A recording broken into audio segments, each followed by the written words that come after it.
Are you tired of playing it safe, keeping your head down, and not allowing your true potential to fully shine through? You know there's a bigger calling on your life, but you're struggling with just how to get there. Tune in as I hang out with the amazing Dr. Gigi Hamilton, the game changer, as she shares her journey, her insights, and her passions on how for us to unlock our strengths and take advantage of our true positive potential. Hey, Mental Fitness Matters family. Welcome to today's show. I am super pumped. I have the amazing Dr. Gigi Hamilton back on the show with me today. And if you're just tuning in for the Mental Fitness Matters podcast for the very first time, my name is Tracy Austin. I'm a licensed clinical mental health professional, and Dr. Gigi Hamilton is changing the game. She is a phenomenal woman, and especially this month, I cannot wait to share her journey, her stories with us, because she's doing so many things for so many people. Her expertise is incredible. So today we're going to talk through how do we navigate through our mental health, but how do we elevate our game if we're stuck in our positions, if we're stuck in our life, if we're stuck on our journey. She is somebody that can provide some expertise on how to unlock your true potential and get unstuck. Dr. Gigi Hamilton has over 25 years of experience in her career working with children and adults. She's an organizational psychologist, a licensed mental health counselor, and she specializes in building emotional health and relationships. Dr. Gigi Hamilton, welcome back to the Mental Fitness Matters show. It's always so good to spend some time with you, my friend. Thank you so much. It's a pleasure to be here. I love coming to talk with you all the time as well, Tracy. Thank you. Oh, well, please just start us off. I would love to spend some time just from the beginning for you. Tell us a little bit about who you are. I just kind of gave your credentials as an organizational psychologist, licensed mental health clinician. Let's talk through your journey and what's led you here. Oh, I love this. As a clinician, when a client first comes in and, we're having our initial session, I have to give this overview so people would feel comfortable. And I'll say that it started growing up. I grew up poor. I grew up in Ohio, Toledo, Ohio. And quite honestly, in the 80s, life was hard. The crack epidemic was around, and there were people in my family that really struggled with substance abuse. And so somehow I ended up working when I was working through my bachelor's degree, working for a residential substance abuse treatment facility. And my bachelor's is actually in communications. And so as I was finishing up that degree and working as a counselor in substance abuse, I realized that I was pretty good at it. Yeah. And so that led me to go back to school and then get my counseling degree. And so there you go. And after that, I joined the Army when I finished that degree, and I joined the Army and became a clinician in the military. So then leaving there, I ended up here in Charlotte, did a lot of work in agency mental health. So I've been really fortunate to work with a myriad of populations. I think people, when they meet me, they think you do a lot. But I do a lot because I also have a lot of experience. I've worked with so many different populations, and it's a blessing to be able to touch the lives of so many types of people because of my over 30 years now of experience. That is huge. And number one, thank you so much for your service and all that you're doing. You're exactly right. It does matter. When I think about feeling seen, feeling validated, feeling heard, that goes across the board, whether people look like us, sound like us, connect with us on our different interests, it matters. And, so how would you say, when you think about your service experience, how has that impacted your journey thus far, especially in the work that you're able to do with servicing others? Well, so it's twofold. There's the service of me serving in the military. One of the things that I believe that has been a blessing for me is to help those that are still in the military and those that are transitioning out. Understanding how that culture shows up really gives me the ability to talk to those that are in that position to have a relationship with them where they understand that I know what they've been through to some extent. I can't say I've lived everything they have, but I do get the culture, and so I'm able to help in a different way. And really just working with people of color, African Americans primarily, we have this shared lived experience that, automatically there are just some things you don't have to explain because we lived it as well as clinicians, and we can help you get to a place of healing just because we've been on those type of journeys as well. That's big. That is big. And you Yeah. mentioned something about, just being culturally competent. Yeah. Speak to that for a little bit. And in the work that you do, how does cultural competency kind of show up in your practice and the things that you're able to provide to people, creating that safe space? Because you're exactly right. There's some things that you don't necessarily even have to say, you get because there's an alignment there. Speak a little bit to the importance of cultural competency and being able to sit across from somebody and create that safe space. Absolutely. Well, when you're talking about cultural competency, I teach at Northwestern, well, yeah, I guess I can't even talk this morning. I teach at Northwestern University, and I'm teaching a class right now, psychopharmacology, and we were talking about epigenetics Yes. Tuesday. And as it relates to our history, cultural competency is understanding that every person has this historical experience that led them to where they are today, to when they're sitting in the chair with you. What there's this historical component that maybe they've had trauma, maybe there's some family generational things that there's patterns and everything that allow them to end up in this place. And so we do the research, right? Mhm. If I'm working with someone that may be of a Hispanic descent, I want to know what your history is like so I can help you. I may have not lived it, but we want to talk about that and help you start to make some connections as to why you may be struggling with some family dynamics or some things that may be there that you're not even aware of. Yeah. And that matters, and Mhm. sometimes those barriers and those things, especially if they're not acknowledged, if they're not seen, it prevents people Mhm. from even walking through the door or walking back Yeah, through your door a second or third time. So yeah, going that step further, ensuring that there is some research done and the education behind and really trying to see people fully is big. yeah. It's It's big. huge. It's really a big deal. And sometimes they don't even make the connections, Right. right? So Right. it's our job as professionals to be able to help them make those connections. And it's really important. I love when people get the aha moment. And it's not for us to live there. I don't want us to live in the history, but we have to understand the history so we don't repeat the patterns in the future. That's gold. And as you think about your journey and kind of moving forward, what has been some of the biggest things? This show is the Mental Fitness Matters show. I love to kind of hear what people feel like mental fitness means to them, but also what are some Mhm. things that you've kind of overcome that your mental resilience has been a big part of why you are where you are? Oh, that's a great question. Because I think sometimes there's this notion that as clinicians, we're exempt Right. from the struggle. Yeah. And can I be the first to tell you we are not? Yeah. Um, I've had some hurdles. We've had the pandemic. The Yeah. pandemic it was really tough. I have diabetes, right? And so I can't tell you the fear I had when COVID first came out of, am I going to survive this? Yeah. Right. So that as a clinician was something I had to struggle with while helping others.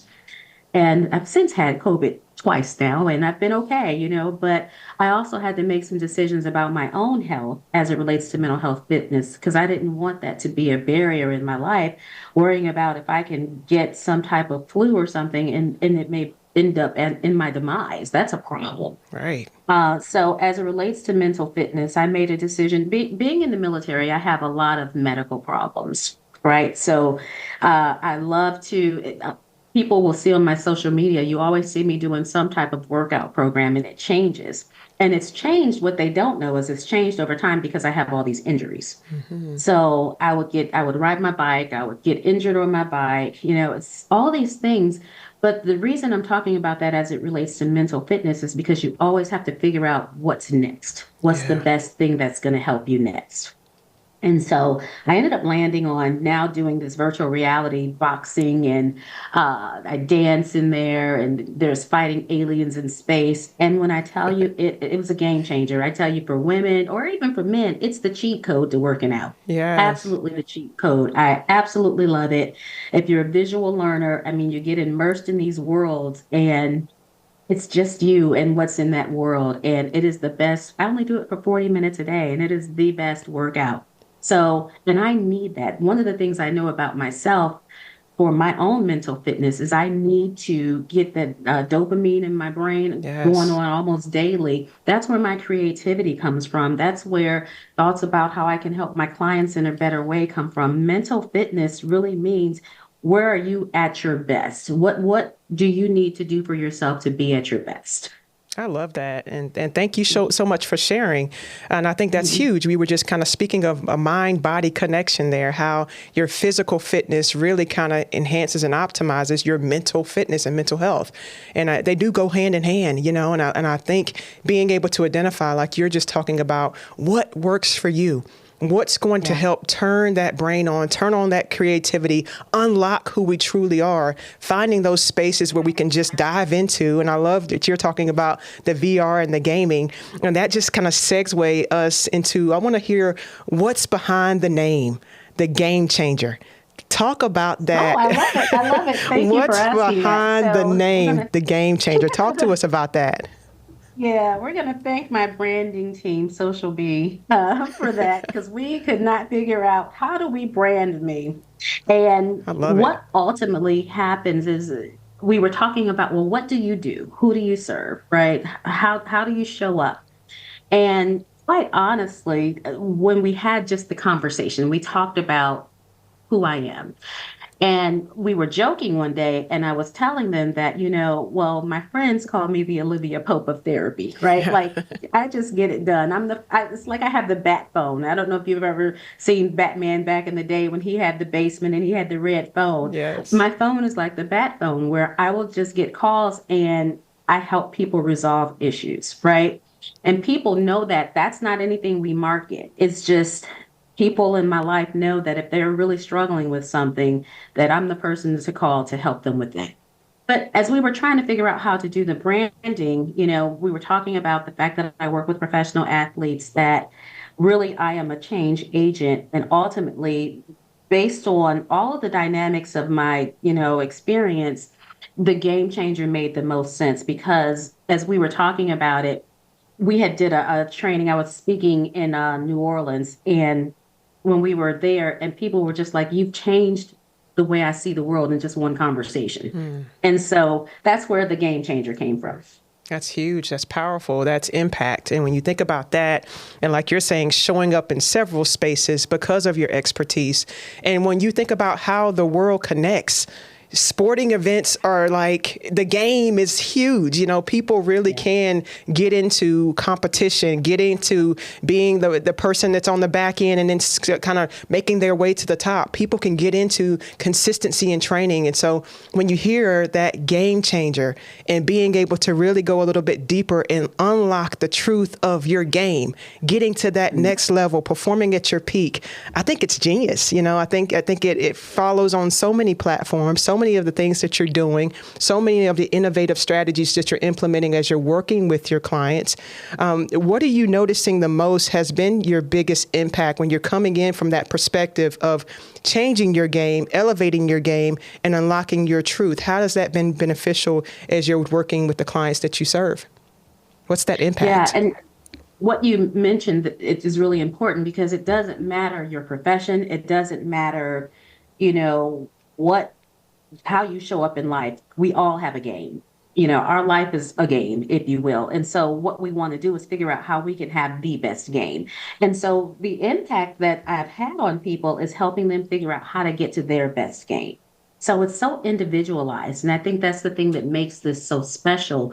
It's about what you're struggling with or where you're stuck and how we can help you get to that next level. I love that. And what are you seeing? What are Mhm. you seeing? How, and when you think about the game, because identifying where you're stuck, I'm a former college athlete. I played basketball at Wake Forest University. And I remember so Yes. often, and I share this a lot with my community, that physicality, that's a part of it, but that wasn't really the hurdle. It was the mentality, it was the mindset. Oftentimes our wins and losses didn't come down to because we weren't training, because we weren't conditioned, because we weren't fast enough. No, we were training, we were conditioned, we were fast. But where we got stuck was the self-talk, the doubt, Yes. when you think about losing, whether that's in life or in sport, the failures, all of those things compounding one thing after another when you're putting in the work, that mindset shift is huge. So when you think Yes. about the work that you're doing with your clients, how do you help people overcome the mental hurdles that they're facing in life? Yeah. And a lot of it is understanding where they're getting stuck. Yeah. Because all they know is they are stuck. Yep. Like all they know is I want to get a promotion, or I can't seem to get out of this dead end job, or I just can't figure out how to start my own business. I want to do these things, but I don't understand how to do it. And it's really frustrating. So you just mentioned it. It is the itty bitty pity committee that's in our head Yeah. that tells us we're not good enough. It is Yeah. imposter syndrome that shows up that says at the end of the day, we all believe that we're fraud and the world is going to figure it out. Right. And so we have to help people dispel these myths and have them look at the reality of the accomplishments they've already made. Really help build that confidence and help them realize you can do anything you want. All you need is the right tools. So a lot of it is just helping, like holding hands, teaching people how to network, teaching people how to have small wins so that they can build their confidence over time. Those are the things that help change their games. I love that. You're exactly right. That self-talk, telling ourselves, getting connected to the right people, the right tools, having the tools in place. Oftentimes we're out here doing things maybe over and over again, but you don't really quite have the tools that you need to get the job done.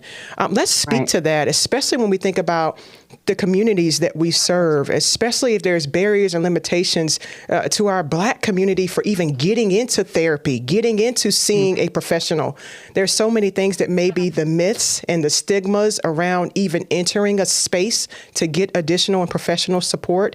How do we shift that mindset to say and to talk about it in a platform like we're doing now, just shifting your Yeah. game, unlocking your tools, unlocking your potential? How do we help people that may be hesitant or resistant to even seeking support make that mind shift and say, you know what, I might can benefit from a coach, a professional, a Yeah. little guided intervention? Yeah. So to me, it goes back to that historical component. History matters, right? Yeah, And quite honestly, years ago, and even now, systems have been problematic for us, right? Systems keep us in bondage. Years ago, we couldn't trust systems. I remember being a kid, and you're not going to have some counselor come in and talk to me and I have me taken away from my family. That's not right. what I want. So we don't trust systems, and so we still live with that today. And I always tell a lot of my clients until they let us into the schools and start getting these degrees as counselors. Now you got this new unique blend of now we have the clinical expertise, but we also have the lived experience. So we get that we have to be careful with what we say in public and things like that. So I think the other component of this is just normalizing the conversation. Yeah, When I do a lot of presentations, I talk about how you don't even have to have an issue coming into therapy, but if you just want to have a better life and you want to figure out how to improve on what you're already doing, just come in and have those conversations so you can live your best life. If we can normalize talking to someone to get different opinions and shift how we're seeing the world so that we can live better, it's just life changing. So I just think if we as Black clinicians have more conversations and where we can normalize the conversation and make people feel comfortable with talking with us, then it's going to really change the game. that's huge. That is huge. Normalizing the conversation. Again, Mhm. that simple shift in what we might consider people hearing that, this is a place that I can get better and feel better versus Yeah, this is a place I'm coming to because something's wrong and I need help and somebody's called me yeah, crazy and dot, dot, dot. I think that yes, language shift, that conversation changer literally can shift the mindset of somebody's willingness, but also the ability to receive the support and really being able to kind of heal and thrive. So I love what you're sharing there. And some of your work around, I'm very fascinated by the work you're doing from the emotional intelligence space. When we think yes. about, really the emotional, can you speak to that a little bit? We're hearing that word more often, EQ, IQ, we're hearing emotional intelligence. Give us a little bit more about what that means and how that shows up. Absolutely. So I wrote my dissertation on emotional intelligence and women and their leadership roles and how we are able to use emotional intelligence in the workplace. And when you people talk about it all the time, but what does that mean? What is emotional intelligence? A quick way to think about it is there's four components of emotional intelligence. One is how we perceive information, right? If you tell me to turn right here and you really meant turn left, then I'm perceiving what you're saying and we're not communicating. We're not on the same page. The other thing is how we understand what you're saying. And then it's also how we use information. Then lastly, it's how we actually manage our emotions in the workplace or anywhere. And so, what I like about emotional intelligence when we're talking about it with clients is you have those four components, but what you really need to understand is how do you use it so that you can benefit in the communications. And what I find is that we have to be careful because so many stereotypes for people of color, we don't get the ability to truly use our emotions in the workplace. Because if we have a tendency to kind of get loud when we're passionate about something, that can be seen as we're aggressive, we're, angry Black women. So we have to understand how to manage our emotions more than anything. We can perceive what's being said, we can understand it, and we can manage it, but we don't get the ability to truly use our emotions. We have to be really cognizant of how we use our emotions. And I don't think a lot of people pay attention to that. It's really easy to say, well, I'm just passionate, but you also have to be really careful about how you're being labeled too. So we just have to have this higher level of caution as it relates to how we use our emotions. I love that. And I think what you're speaking to is you're talking about having that deeper level of understanding, use that word passion, and in that same sentence, sometimes being viewed as the angry Black woman, right? Or whatever that might Yeah. look like or Hmm. perceived as. Perception is reality, So on Yeah. both sides of that coin, on all sides of that coin, perception is reality. So I think it, for everybody listening to take a deeper look at self and become more aware about how things make us feel, getting in tune with our own emotions, because oftentimes, that passion can look and feel a way. Nonetheless, it's an emotion that you're feeling, but you're exactly right. How is that coming out? How is that being received? And in what ways do we begin to manage that? And so having a supportive place, but also a conversation that goes further so that because people are being judged and labeled all the time, you know? So I think that's a really important work and work that needs to be done through leadership, individually, because I think there's responsibilities on both sides of that. Yeah. And it's also important when it comes to communication in the workplace or even in our relationships. More often than not, when we're having conversations, we're triggered, right? Yeah. We're triggered back to our past, back to our childhood, back to places where we didn't feel the best. And so, what the problem with that is for example, if someone says to me, well, why are you acting so dumb, right? And Mhm. if somebody called me dumb when I was in elementary school, now I'm feeling that. I'm not going to say to you, well, you just made me feel like when I was in elementary school. What I'm ultimately going to say is, oh, you're not going to talk to me like that again. I kind of automatically get jolted into fight, flight, or freeze because I've been triggered. And so, what we do in counseling is help people realize what those triggers are and help them learn to navigate through that. So, one, they're aware of what's happening with them. And so they can communicate better in relationships, in the workplace, because it's important. We don't really give enough credit to how, in conversations, we're being brought to feelings that don't feel good for us from our past and from our history. Yeah, that's gold. Thank you for saying it just like you said it, because that leads me into the next question. If people are wondering and curious, like, do I need to seek additional support or mental health support, or is a counselor the right option for me? How do I know when to go in? I think even some of the things you were just describing, sometimes we don't even know what's linked to our reaction or response. And it could be something that happened 20 years ago, 50 years ago, last week, So how do people assess whether a clinical or professional support would be right for them? That's a great question. So, the best thing to do is listen to that voice. You can talk to your friends all day long. We all know that when we are by ourselves and we have that quiet time, there's a voice that's telling us, "Ooh, I probably shouldn't have yelled at that person.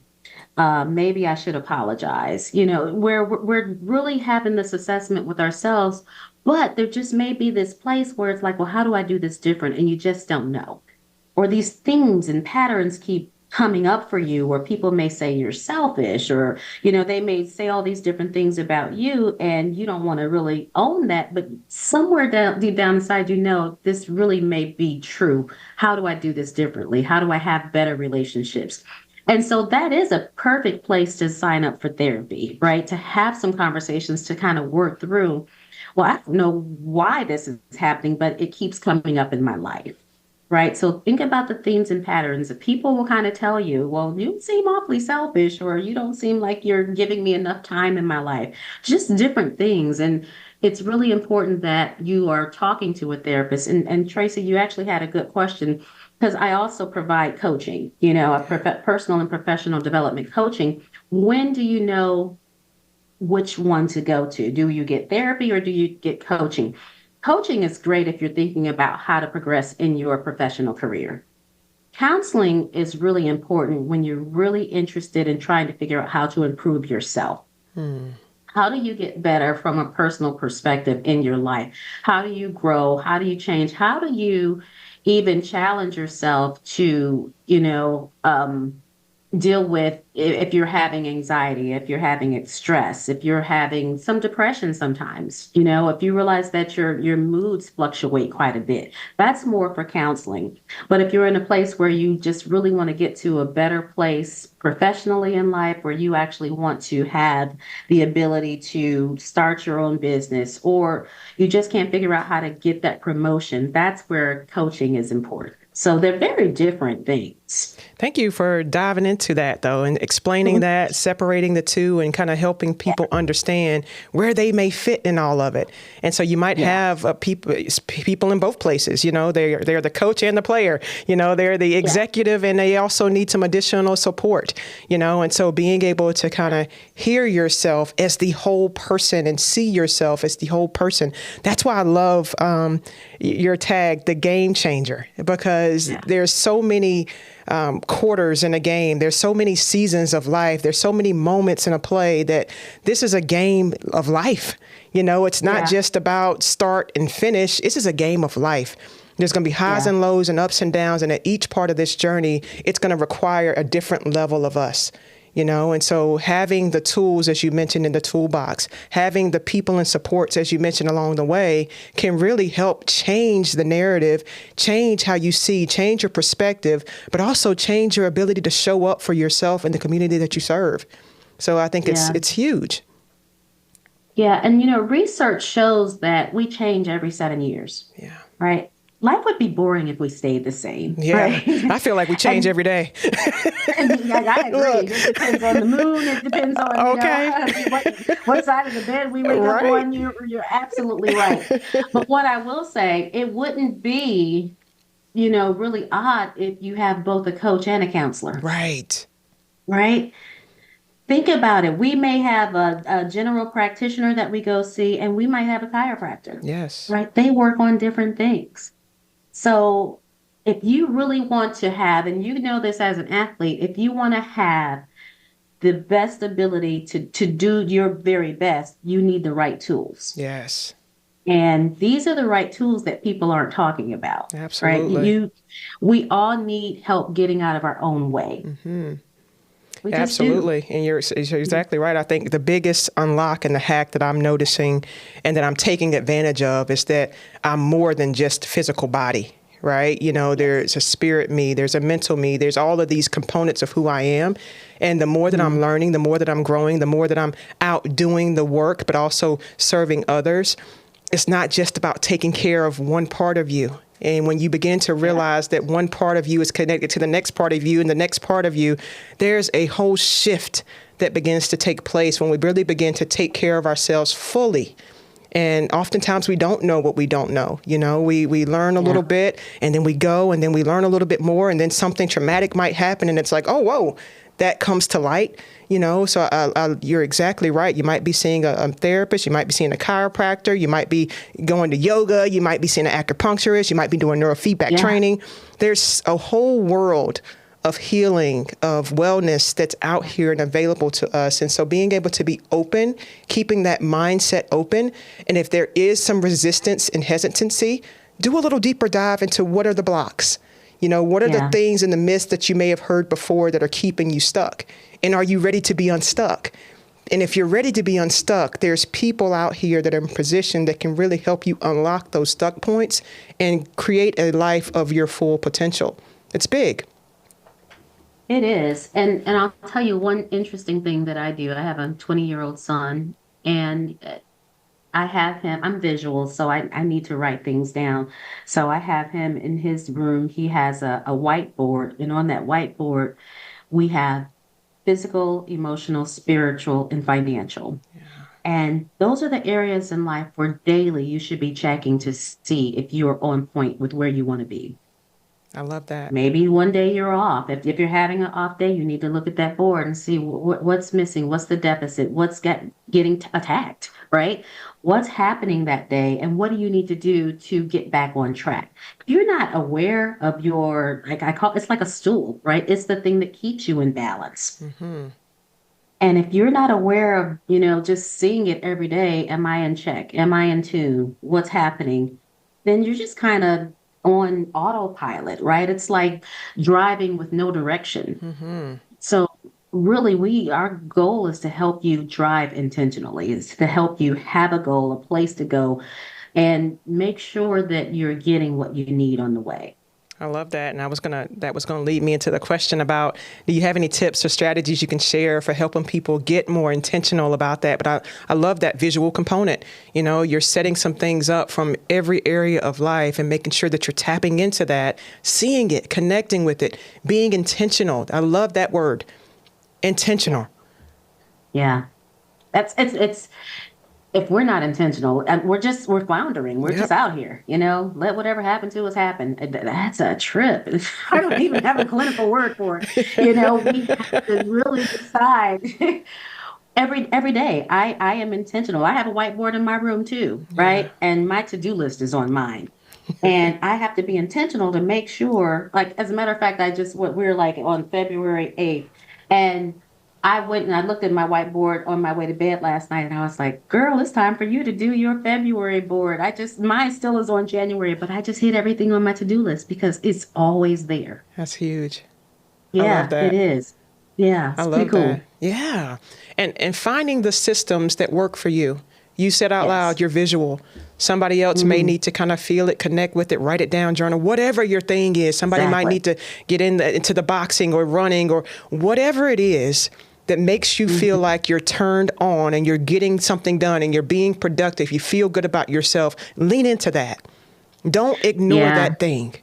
Yeah, Listen. I used to, being in the army, I used to be so jealous because, people get runner's high. Yeah. I ran all the time. I'm not the best runner, which is why my knees are all jacked up. But I never got runner's high, right? But I get a high when I ride my bike, and I'm getting a high on this. I get a high when I'm in the gym lifting weights. I can't do that as much as I used to, but I found my high, right? Yeah. And now I'm getting my high as I'm, doing this virtual reality workout. The high means that you get this extra connection that you're supposed to have in the universe. It's like this private connection to the world that only you can have, right? So it's so individualized. Find your high. Maybe it's if you're painting or, it can be anything for anyone, but you have to search for it. I can't tell you about the times when you're talking about mental fitness. You see people at the top of their game, but you don't see when they struggle. You haven't heard me That talk part. about the times where I had the injuries and I couldn't work out. And I was bummed out because I can't ride my bike anymore. My orthopedic surgeon told me, you like to ride your bike outside. He said, I like to ride my bike too, but I need my hands to do surgery. So I ride a Peloton. Right. Right. So, Right. so you have to understand that there may be challenges, but you have to be able to make the shift. And there may be an emotional transition in that, but you have to search for it. And it goes back to intention. Yeah. You have to find something. And if you don't try different things, you'll never get there. Love it, love it, love it. And circling back to your high, speak to us a little bit about where Dr. Gigi is now. What's her next elevation? What are you working on? You're doing so many incredible things in the gaming space, but just in overall, what's your next high or next elevation? Where are you? And where are you going? I feel like I was born to change the world. Yeah. And I know I didn't used to be comfortable saying that, but I really Powerful. do feel Yes. like God put me on this earth to have some trials and tribulations early on so I can understand people, but also so I can make an impact. Right. And so to answer your question, there's a couple of things on the horizon. You know, my son is a professional gamer, Yes. and I ended up as a parent getting into the gaming arena, start to educate parents on the world of gaming and how we have to have this paradigm shift. And I said this in another video that I did. You know, I was the parent that was yelling at my son, "You better go wash those dishes," right? You know, and get off that game. Little did I know that he was really using all of his strengths in this process. And now it's being monetized for him. But he also didn't go to college. Let me say that. And that was really hard for me because, you know, the world says we're supposed to do this checklist and you're supposed to go to college in order to be successful or get into a trade. So he's gaming, but as it relates to him going through this process of trying to figure out where he belongs, I've been having him go to all of these tech conferences with me. We were trying to find his way. And so as a result of not being able to find what he needed, I ended up creating it. So I've partnered with a gaming company and we're creating an apprenticeship program.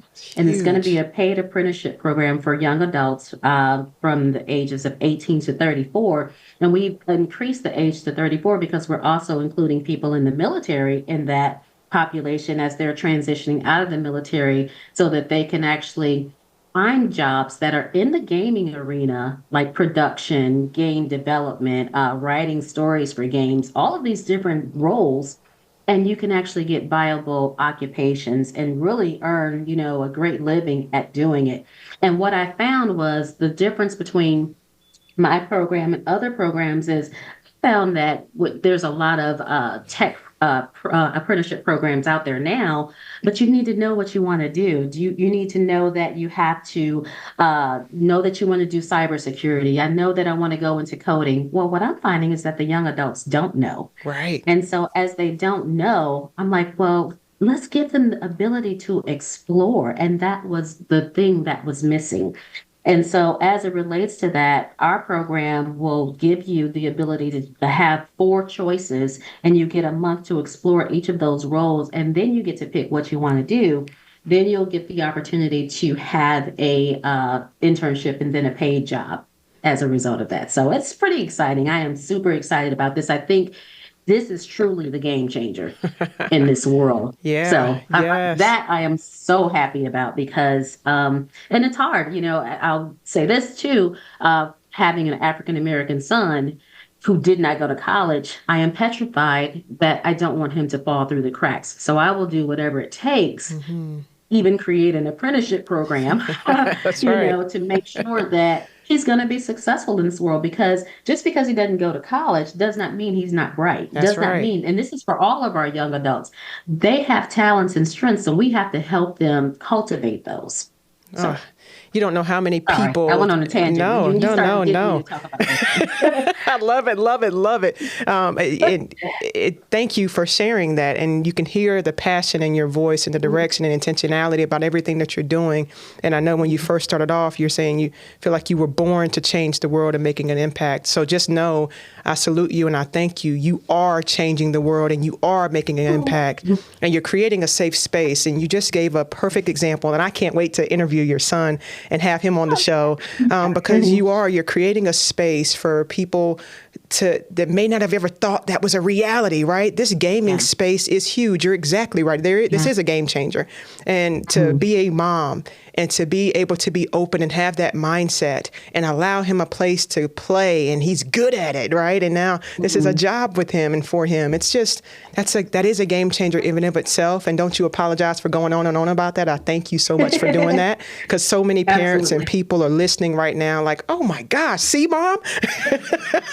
Exactly. Yeah. See? I tell you, the kids, they're like, or the young adults, when they hear me talk about gaming, they're like, yes, you get it. You know, they're like super excited. They're giving me high fives. You get some cool points for that.